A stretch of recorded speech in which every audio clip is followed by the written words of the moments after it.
The laughter hit me before I even stepped all the way inside. It wasn't happy, it was sharp, cruel, echoing through a hall that was never meant to be mine. "Look at her," my sister's voice sliced through the noise. She came alone, the smirk on her face looked practiced, like she'd been waiting for this exact moment. My humiliation, perfectly timed. I straightened my dress, lifted my chin, and gave her nothing. No reaction, no words, just silence. Because tonight wasn't about how I walked in, it was about how I would walk out. Then, like a line I had written myself, the doors behind me opened. A deep, confident voice said, "Sorry I'm late." Love, the laughter stopped. Her smirk vanished. The silence that followed was louder than any insult they'd ever thrown at me. But that moment wasn't luck. It was the ending to a story I'd been crafting for months. I used to believe family was unshakable, built on blood, loyalty, promises. I thought love meant safety. He proved me wrong first. My husband, now ex, was charming enough to fool anyone, even me. The kind of man who could hold your hand while hiding a knife behind his back. And she, my sister, was the one who helped twist it in. They thought they were clever. That stolen glances and whispers in locked rooms disappeared into thin air. But I knew. I had known long before the proof appeared.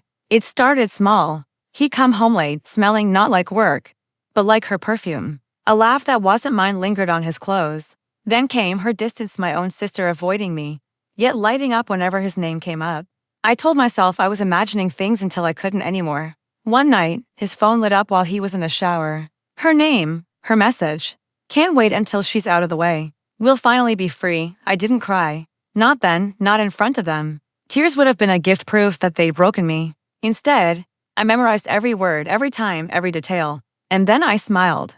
Because they hadn't taken something from me, they'd handed me a weapon. Revenge isn't fire. It isn't rage. It's ice, cold, controlled. I didn't confront them. I let them believe I was blind, naive, weak. I played the role of the abandoned wife, the clueless sister. Meanwhile, I was meeting with lawyers. I traced every financial thread, every joint account, every hidden asset. He thought I didn't understand money. He was wrong. And my sister thought she could flaunt my betrayal quietly. That her wedding would be her victory over me. So I gave her space, enough rope to hang herself. Bit by bit, I dismantled him. I pulled my name from his debts, moved assets into my name alone. When he finally filed for divorce, thinking he'd leave me with nothing, he discovered the truth: I'd already gutted the accounts. Every luxury he loved gone. The car, repossessed. The house, no longer his. The business he tried to hide exposed and seized for unpaid taxes he thought I'd never find. By the time he realized what I'd done, it was far too late. All he had left was her. And she, glowing with her stolen victory, invited me to her wedding, a public display of triumph. She expected me to show up alone, bitter, humiliated. I said yes. The hall shimmered with lights and fake smiles. Their laughter was loud, forced, meant to sting. I let them enjoy it for a moment, the smug looks, the whispers. Then the doors opened behind me. A man walked in.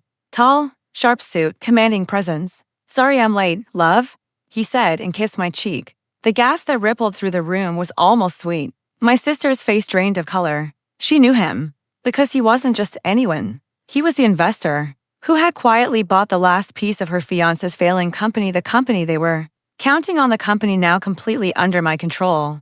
I turned to her slowly, met her stunned eyes, and said softly, "You look surprised." Her fiancé shifted awkwardly beside her. He hadn't told her. Of course he hadn't. She thought she was marrying into security. Instead, she was marrying into debt, into a future that belonged to me. The room fell silent, every fake smile gone. That was the moment I'd been waiting for. Not for the man at my side or the whispers, but for the silence. The silence where truth finally settled. They had taken my trust, my love, my family, and I had taken everything else. I walked into that wedding alone. But I left with my head held high, their world falling apart behind me. And as I stepped out into the night, with the laughter still gone, I finally smiled. Because betrayal had taught me something priceless. Revenge doesn't have to be loud. It's quiet, careful, and when it hits, it leaves behind nothing but silence.